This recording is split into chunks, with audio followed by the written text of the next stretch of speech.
Vous avez bien suivi. Je pense que les nouvelles qu'on a vues sont bonnes. Nous aussi, on était dans cette disposition. Nous avons commencé la prière. Nous avons fait une lecture de Coran ce matin, juste avant la prière, et les bénédictions avec les frères pour l'école.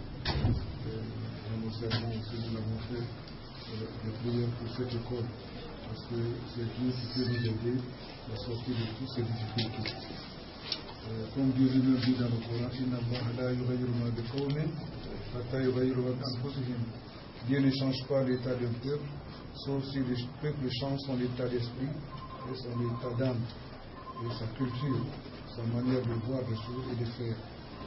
C'est dans ce sens-là que nous avons fait le serment, pour dire que l'école seule ne peut pas résoudre ces problèmes. Il faut que toute la société soit en harmonie avec l'école, que les parents soient très proches de l'école, que les mamans surtout soient très proches des professeurs, pour que on puisse suivre ensemble l'élève, puisqu'on puisse suivre aussi les moments de déviation de l'enfant pour corriger rapidement ensemble, pour que tout puisse aller sur la bonne voie. Et donc, pour ce qui nous concerne, nous allons continuer même en devoir de cette journée de faire des prières pour l'école, pour le pays, parce que l'école, comme je l'ai dit dans nos sermons, c'est le passé de notre nation, c'est le présent de notre nation, c'est la vie de notre nation. Et c'est le tableau de bord de notre nation, de notre pays. Si l'école marche, ça veut dire que le pays marche. Et si l'école ne marche pas, ça veut dire que le pays ne marchera pas.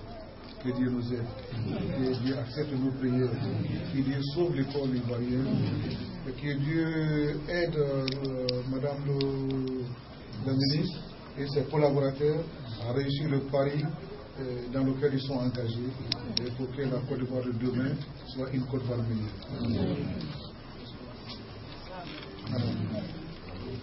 Madame la ministre.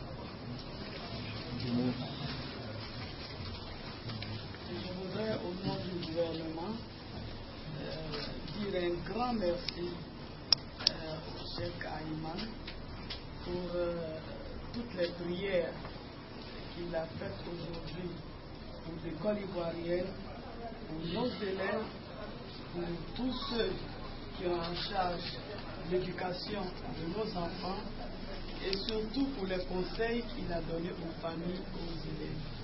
Je voudrais lui témoigner toute notre gratitude et lui dire que aujourd'hui, c'est grâce aux prières que nous avons pu sauver ce pays. Je voudrais, à travers lui, que tous les hommes de Dieu nous aident à sauver l'école. Tout le monde sait aujourd'hui dans quelle situation se trouve notre école. Tout le monde connaît aujourd'hui les difficultés de l'école ivoirienne. Et en plus de notre bonne volonté, en plus de notre bonne disposition, nous pensons que nous pouvons être accompagnés par les prières. C'est pour ça que nous demandons que le chef et l'ensemble des imams, je dirais même que tous les guides religieux, que tous les hommes de Dieu nous accompagnent tous les jours de leurs prières, de leurs bénédictions et aussi de leurs conseils pour faire en sorte que nous puissions combler les attentes des populations qui attendent d'avoir des enfants bien formés, qui attendent une école de qualité, une école performante, pour que nous puissions avoir non seulement de bons résultats scolaires, mais que nous puissions aussi avoir de bons résultats aux examens, afin que l'éducation et la formation de nos enfants se fassent dans de bonnes conditions et que nous puissions offrir à la Côte d'Ivoire de bons cadres pour le développement de notre pays. Merci.